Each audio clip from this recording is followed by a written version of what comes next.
I personally think the game was fixed. I just found it was very unusual to change the game plan. When I get in a manic episode, I start to wonder and be aimless. And that was one of the things the officials thought they saw something they didn't see.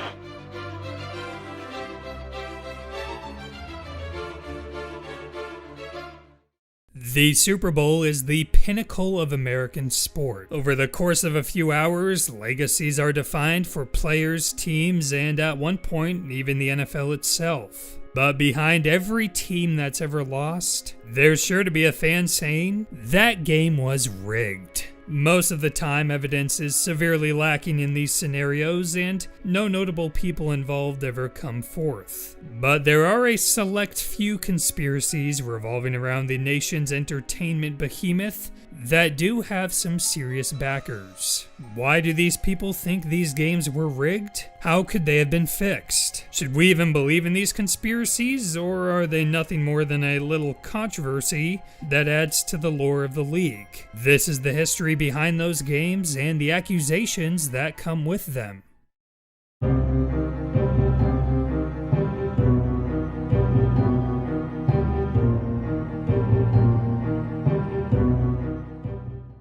Before we arrive at our first allegation of collusion, it's vital that we first understand the history behind it. By 1960, the NFL had been around for 4 decades and had managed to trounce or absorb any potential rival football leagues. So when the American Football League kicked off in 1960, it was seen as just another league that would come and go. It appeared the NFL had a monopoly on professional football. The AFL mainly got cast-off players who were misjudged and ready to prove that they were deserving of a pro career. Then the league started scouting small school players, predominantly black schools, which were largely skipped over by the NFL. And most importantly, the AFL landed a crucial TV deal with ABC, and years later a generous deal from NBC. This in return gave AFL teams more money to sign players. Back then, it was a bidding war on college football's best prospects. So over the next few years, the AFL was able to steal more and more highly rated prospects from the NFL.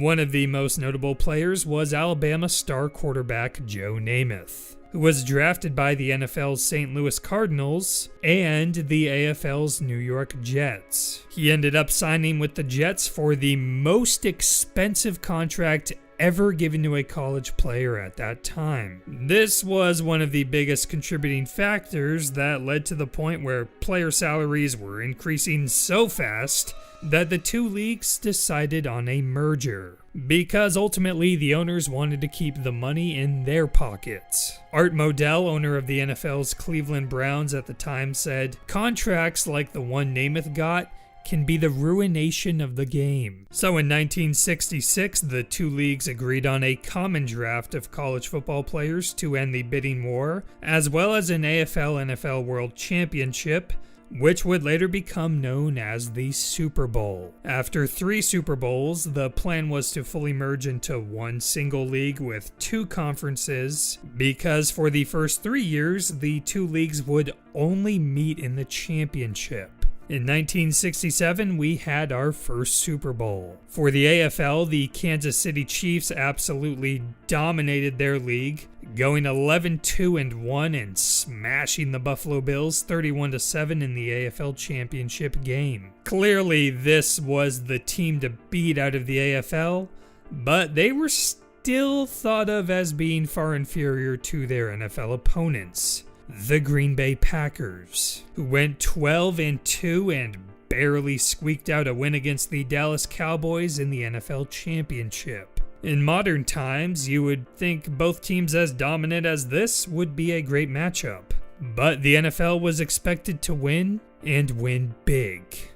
The Packers were a 2-touchdown favorite and had all the pressure to show how the NFL was the better league. Although the Chiefs did play well in the beginning, the Packers ended up winning 35-10. The next year in Super Bowl II, the Packers beat the AFL's best Oakland Raiders 33-14, despite once again barely beating the Cowboys in the NFL Championship. This put the expectation into reality that the NFL championship was bigger and better than the actual championship between the two leagues because the AFL seemed downright weaker. Now we've made it to January 1969. We have Super Bowl III between the AFL's New York Jets and the NFL's Baltimore Colts. That season, the 13-1 Colts had outscored their opponents by over 18 points a game. Man, these were NFL opponents. Most impressively, their only loss was to the Cleveland Browns, who they then shut out and blew out 34-0 in the NFL championship game. The 11-3 Jets were an underdog by over 2 touchdowns. Commissioner Pete Rozelle had to address the game beforehand, indicating that the league might be in for another shuffle of the deck, mainly with the playoff format itself, meaning this could be the final Super Bowl.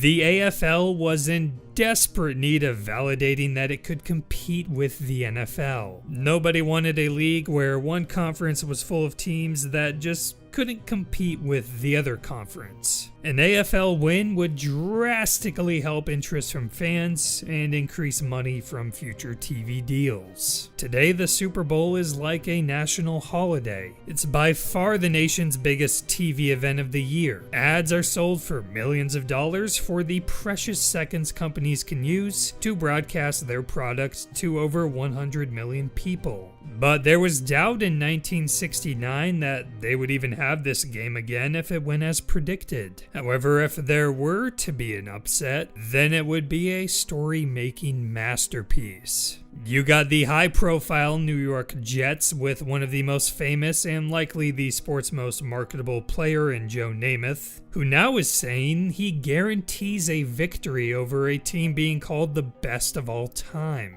Vince Lombardi, considered one of the best coaches of all time and of course has the Super Bowl trophy in his name, said the Jets' chances of winning this game were infinitesimal, which basically means zero chance. No matter what, millions of dollars were at stake, even for the Colts owner himself.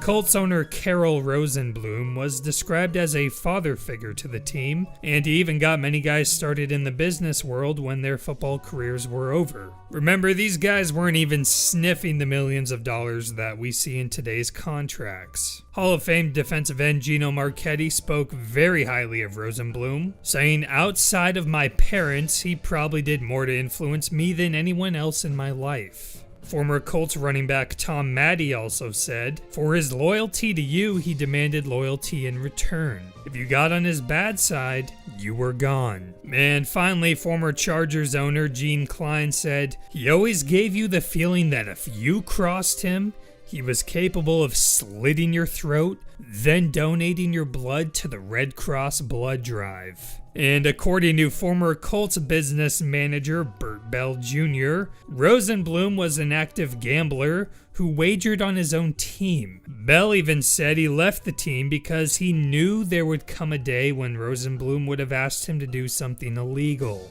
Legend has it that when the Colts went for a touchdown rather than a game-winning field goal in overtime of the 1958 championship game, it's because Rosenblum had bet on the Colts by winning more than 3 points. Rozelle and Rosenblum actually had a falling out over gambling rumors in the 1970s, but Rosenblum is said to have still been a key member of the league's inner circle. Maybe most notably, he helped Rozelle put together the rich TV contracts, which helped the sport take off. He also apparently had a secret deal to move the Colts to the AFC after the merge was completed. Art Modell said, "Unbeknownst to us, Carroll had cut his own deal." And if we really want to dive into this, Rosenblum even died in a mysterious way. The medical examiner said he drowned, although some people believe he was actually murdered due to his gambling ties. He was known to never swim alone. His son once said, "It's just a gut feeling I have long held that something else happened." If he went out alone that day, he was breaking a habit of a lifetime. So you can probably see where this is all going. With that, we bring in our accuser.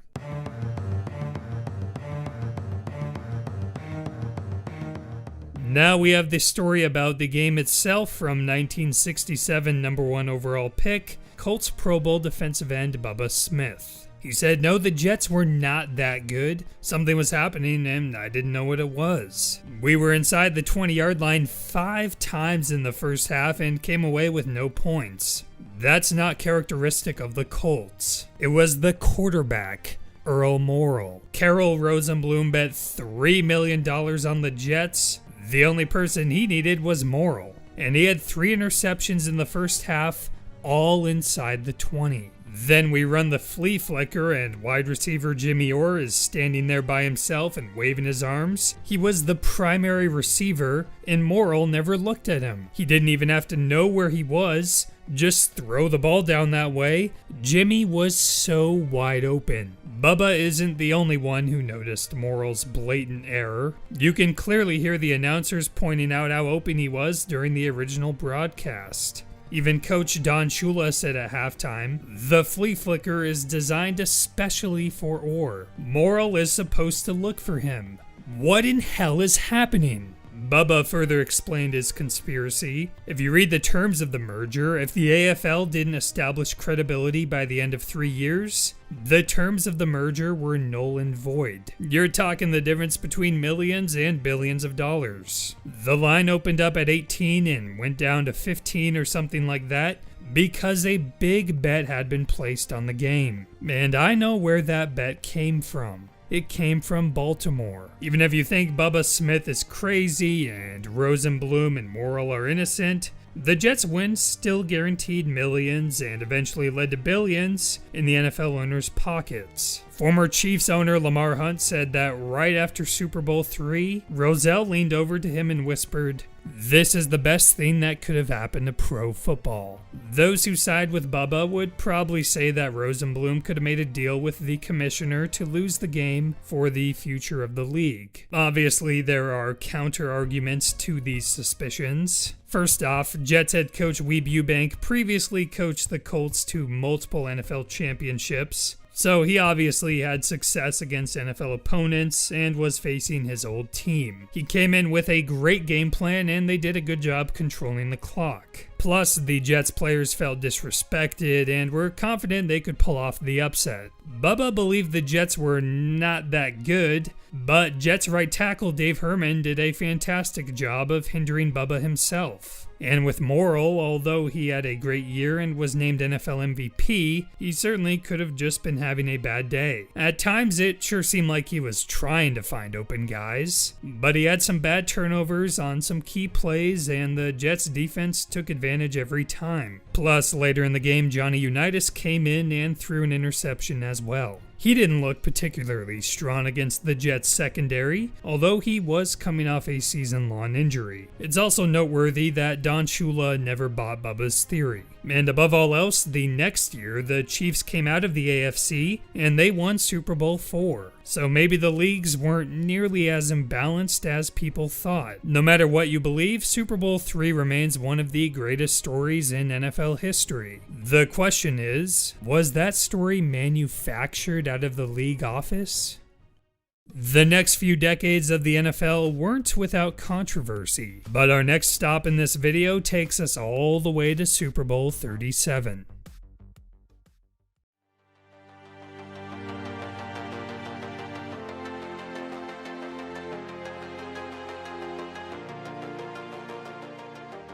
If someone were to rig the Super Bowl, then maybe the least likely candidate would be a head coach. But somehow there's a game in NFL history where multiple players have accused their head coach of losing on purpose. This is the story of Bill Callahan and the Super Sabotage.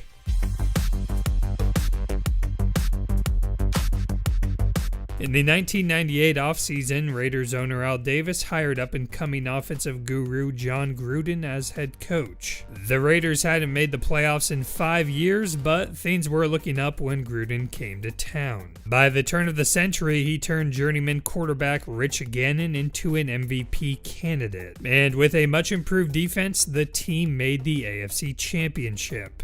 The next season, in 2001, ended in yet another playoff heartbreak, And by this time, Gruden and Al Davis were on track for an amicable divorce. On February 18th, 2002, the Raiders completed a blockbuster trade, sending Gruden to the Tampa Bay Buccaneers for a stockpile of valuable draft picks and $8 million. A few weeks after the trade, offensive coordinator Bill Callahan was promoted to head coach in Oakland. Callahan made his jump to the NFL in 1995 as an O-line coach for the Eagles. That same year, Gruden was hired as Eagles offensive coordinator. When Gruden then got the head coaching gig in Oakland, he brought in Callahan as his coordinator. So in 2002, Callahan took over the team at quite possibly the perfect time. Gruden's system had been fully implemented, they had the right players for the scheme, and they were overflowing with talent. Gannon was named NFL MVP behind one of the best O-lines in the league, while throwing to 2 Hall of Fame wide receivers in Tim Brown and Jerry Rice, considered the best receiver to ever play. Rice was 40 years old, but still put together a 1,200-yard season. Then there was Charlie Gardner, a talented dual-threat running back, and Jerry Porter, a young receiver having a breakout year. On the other side of the ball, you had a top 10 defense led by Hall of Famers Rod Woodson and Charles Woodson. After going 11-5 and stomping the Titans in the AFC Championship, the Raiders were on their way to San Diego to face none other than John Gruden's Tampa Bay Buccaneers in Super Bowl 37. On Monday morning, Callahan handed the team a booklet titled Game Plan to a Championship. It featured a set of run-dominant plays, and they believed they could outpower the Bucs' defensive line with the size of their offensive line. Plus, the Bucs' defense had been absolutely feasting on the passing game all year, so the plan made sense. They practiced that on Wednesday and Thursday. According to players, it was a great week of practice, and the team had fully bought into the strategy. Then on Friday morning, 2 days before the Super Bowl, Callahan walks into the building and basically says, "Never mind, forget the run game plan, we're gonna throw it 60 times. Rod Woodson said it was a shocker to everybody. He was in such disbelief that he dropped his book during the meeting. Tim Brown couldn't believe it either. When things are changed and you know, you go from one offense to another offense, it just, it didn't make any sense for that to be happening at that particular point. Some people have theorized that Al Davis got a hold of the game plan late in the week and wanted to continue with the Raiders' high-flying passing attack, but Brown believes that Davis had nothing to do with it. In fact, he said the change in plans was such a big deal that some of the players attempted to track down Davis on that Friday to let him know about Callahan's last-second change. One player in particular approached Callahan himself, begging him to not go through with the switch. And that player was Barrett Robbins, the All-Pro center in the midst of a career year, who come Saturday was nowhere to be found.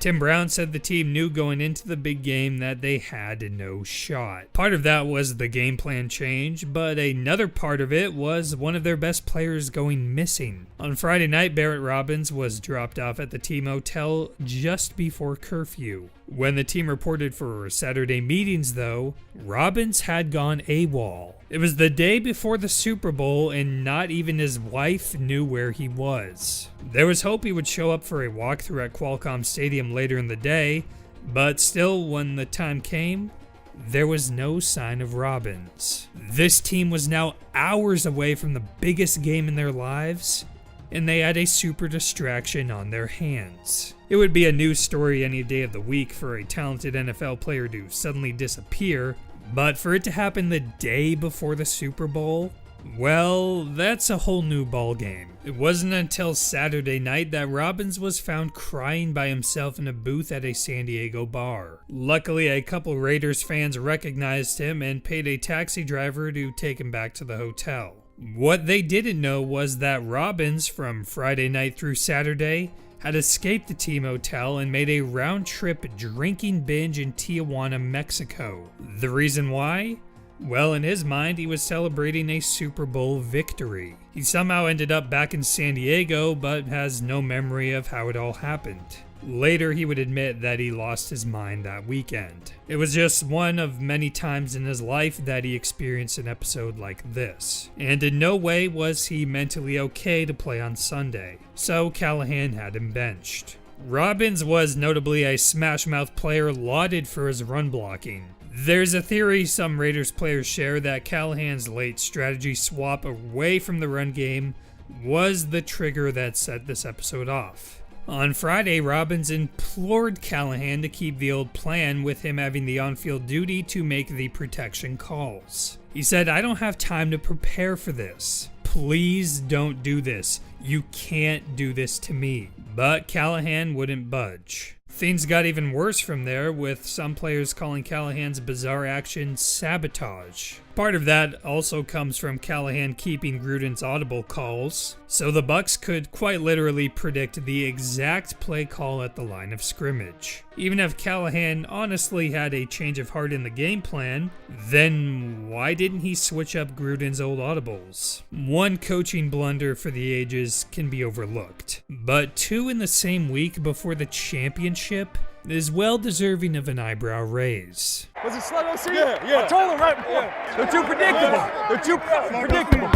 Now we have to get to the motive. What motive could Callahan have had to throw the biggest game of his career? That's going to be a tough argument to make. This side of the theory revolves around three different factors. One, Callahan was hoping to get fired and be freed from Al Davis, who was well known to be one of the strongest personalities in all of NFL history, and certainly had a way of creating enemies. That could partially explain Callahan's dramatic outburst the next year where he called his team the dumbest team in America. And it didn't take long for Davis to fire Callahan after the 2003 season. Left guard Frank Middleton said he didn't think Callahan was happy on the Raiders, and the team wasn't happy with him as head coach. The next piece to this theory is Callahan getting the Nebraska job just days after the Raiders axing. That isn't too unusual in the coaching world, but it does signify that talks were most likely going on while Callahan was under contract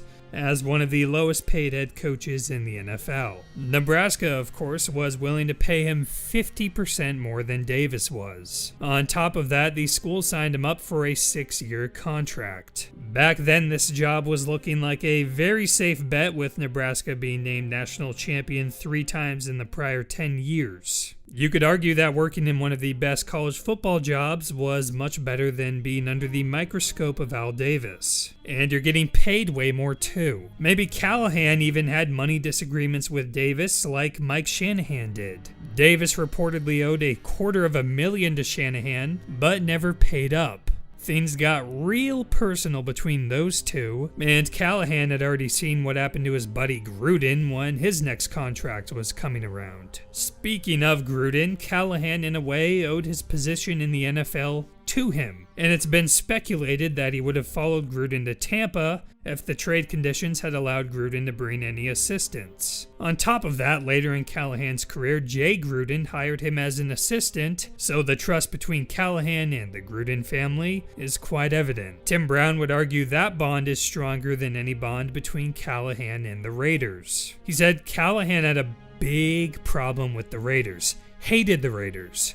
He only came because Gruden made him come. Literally walked off the field on us a couple of times during the season when he first got there. Jerry Rice added substance to this claim while backing up Brown's sabotage accusations. Now we have multiple players in the Hall of Fame, going public with this seemingly outrageous claim. Even if Callahan was frustrated by Davis and he knew he had better opportunities, and he had an undying loyalty to Gruden, does that really surpass the personal glory and career-changing effects of winning a Super Bowl? The decision to change game plans and use old Gruden audibles was so mind-boggling that Brown and Rice could only believe it was done with malicious intent. But with the details publicly released right now, nothing sounds too convincing. There would have to be something else going on behind the scenes with Callahan for him to actually throw the Super Bowl. Now, without knowing all that was going on, the public had the Raiders favored to win the game.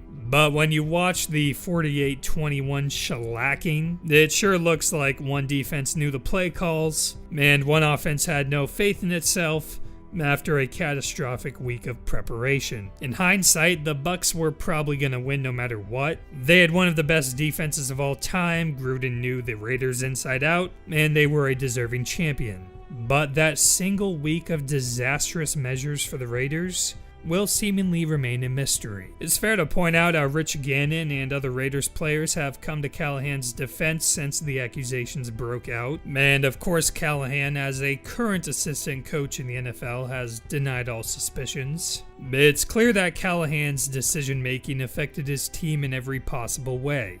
The question is, was it just a crucial coaching error, or was there something more to it? For our next major rigging accusation, we only have to move forward 3 years. This time, every football fan's usual suspects have come into play: the referees.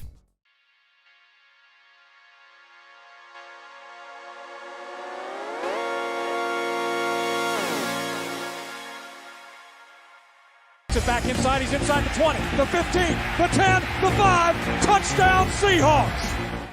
In 2005, the Seahawks lit up the NFL with the best offense in the league. At the head of this attack was MVP running back Shaun Alexander, who tied the single-season rushing touchdown record with 27 TDs. He couldn't have done that without a stacked offensive line containing 2 Hall of Famers. In tandem was Pro Bowl quarterback Matt Hasselbeck, who was having a career year of his own. The defense held opponents to just under 17 points per game, thanks in part to the play of rookie linebacker Lofa Tutupu. Seattle finished with the best record in the conference, going 13-3. Then they marched right through the NFC in the playoffs, capping it off with a 34-14 win over the Panthers to advance to the Super Bowl. Meanwhile, in the AFC, the defending champion Patriots were having a down year by their standards. The Colts and Broncos were looking like the teams to beat, and the Super Bowl participant out of the AFC did just that.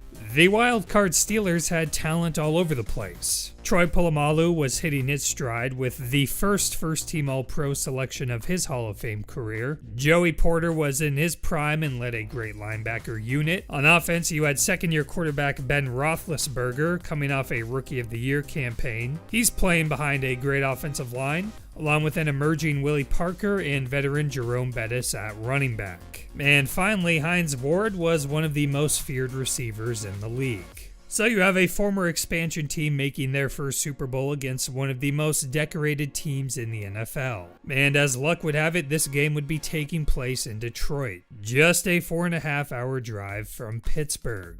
That would be the theme for the week leading up to the big game. Detroit turned black and yellow, and it wasn't even entirely from traveling fans either. The city had adopted its own story for the game.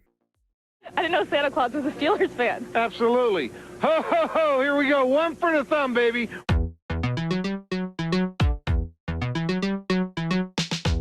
With retirement looming and the game taking place in his hometown, Jerome Bettis became the headliner for this Super Bowl. He was getting featured in Time magazine and starring in Campbell's soup commercials. It felt like the Steelers had temporarily become Detroit's team. Bettis was being called the city's savior. He had promised to build up housing and a large entertainment complex in the city once his career was over. Anyone connected to him was getting interviewed. That includes even the vice principal at his old high school. On the Wednesday before the game, the Detroit mayor gave him the ceremonial key to the city and declared the week Jerome Bettis Week. Some people started calling the city Bettisburg. This was just about the closest thing the city had to a Lions Super Bowl, and with poverty and crime rates climbing quickly, they were hopping aboard the much-needed positivity bus. It's really no wonder why the city's leaders were pumping the Steelers. It was an incredible distraction from the real problems in Detroit. But even on the outside, the national media was all in on Bettis week. The Steelers, having 4 championships at this point and being one of the NFL's most successful teams ever, dwarfed the Seahawks in fan base size and team recognition. Seattle was more or less getting disrespected by the country's near exclusive focus on the Steelers. Football Outsiders founder and ESPN analyst Aaron Schatz said, "You don't want to think about conspiracies, but it just seemed like for 2 weeks, the league, ABC/ESPN, the city of Detroit, and the NFL wanted the Seahawks to just go away so the Steelers could have the title." By the way, come game time, Hasselbeck estimated that the stadium was 90% Steelers fans. And even though the Seahawks were the #1 seed and the Steelers were a wildcard team, Vegas still had the Steelers as favorites to win. A bit odd, but like I said previously, the Steelers did have the talent to at least defend that line. For this video, we're going to focus on 4 plays that caused the Seahawks players, coaches, fans, and even many neutral observers to question the intention of the officials. We begin in the first quarter. The Seahawks scored the first touchdown of the game, but it was called back for offensive pass interference. The push-off was very ticky-tacky, even if it technically follows the rulebook. John Madden was calling this game and said, "When you think of push-offs, that's not the kind you think about." This call really set the stage for the whole game. And to make matters worse, Julian Edelman's game-winning touchdown against the Seahawks in Super Bowl 49 had a very similar feel, and that one was not called for OPI. Our next play is the Roethlisberger goal line dive. This one was a 50-50 call. All the ball has to do is break the plane of the goal line. It really just depends on the angle you're looking at. That's how close it was. But it really hurt the Seahawks losing a borderline touchdown on one end and then giving up a borderline score on the other end. Maybe the weirdest thing was the side judge hesitating to call a touchdown at first. Fourth quarter now with the Seahawks down just 4. And this call is one of the few in NFL history that was so bad that the referee apologized for it years later. On the broadcast, Madden straight up said, "I didn't see holding." It also sent the Seahawks back from what would have been the 1-yard line. So another potential go-ahead touchdown was ripped away from Seattle.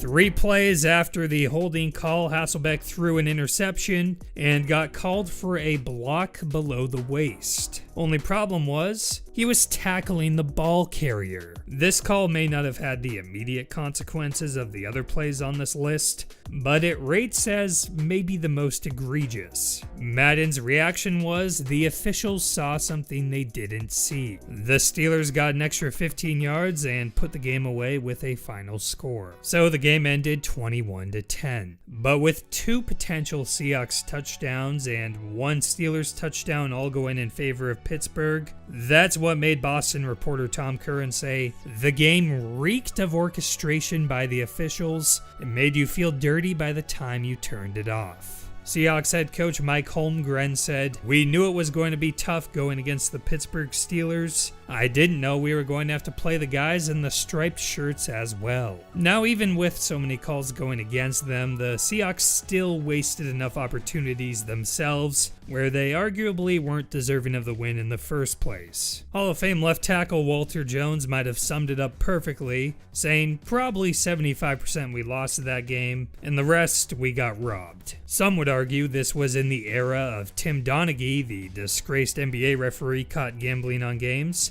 which made anything possible for the NFL. And more gasoline was poured on the fire when it was discovered that the NFL's supervisor of officiating, Mike Pereira, had disappeared shortly after the game.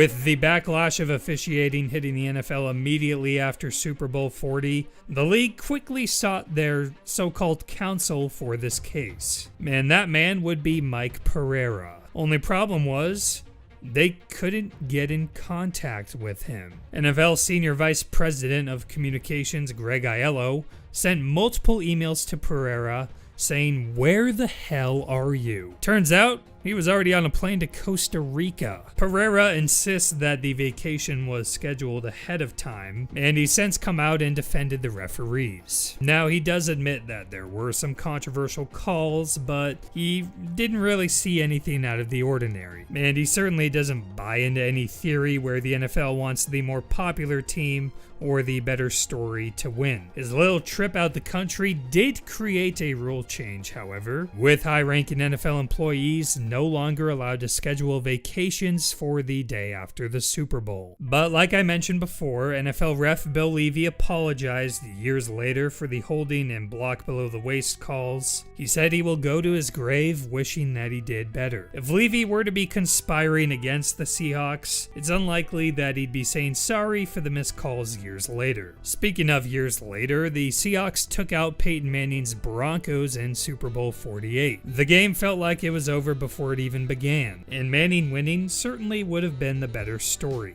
But of course, controversy would strike back in Manning's next Super Bowl when the wife of the game's replay assistant attended the game as a Broncos fan. More fuel to the fire, or just terrible oversight on behalf of the NFL? That's what's fun or extremely disturbing about these mysteries. Weird stuff happens in the most crucial moments. And in the end, sometimes the very people involved will scream bloody murder. What do you think?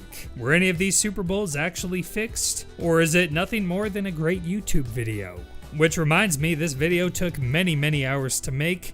If you really enjoyed it and have some spare cash laying around, then any tips you send by hitting the Super Thanks button enables me to make more videos just like this one. If you don't have any spare cash, then worry not, because hitting that subscribe button and turning on notifications helps me as well. As always, thanks for watching.